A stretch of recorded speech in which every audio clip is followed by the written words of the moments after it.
description ko sa kanya, ang cute ng amoy. Mga mamis, hindi ako mahilig magpabango sa aking mga kids. Pag umaalis lang, tsaka pag pupunta sila sa lola nila.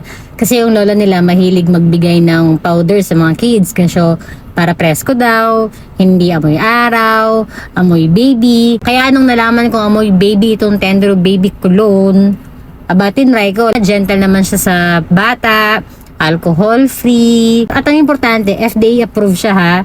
So, tinry ko siya, una sa akin muna, kung talagang amoy baby at safe, hypoallergenic pa siya.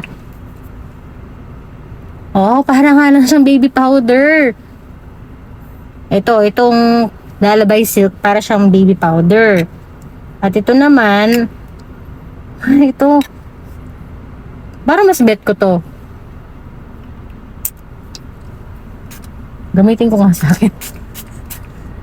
Hala, ang cute! Yung description ko sa kanya, ang cute ng amoy. Yun lang, ang cute. Parang mas bet ko to.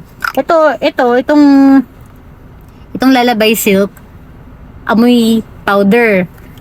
Ito naman, cute ng amoy. Ang cute ng amoy niya, promise.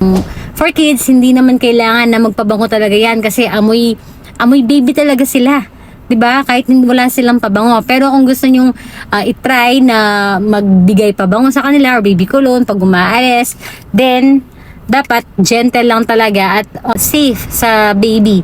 Importante, FDA approved. So kung gusto nyo mild baby scent lang, so why not give this a try, 'di ba?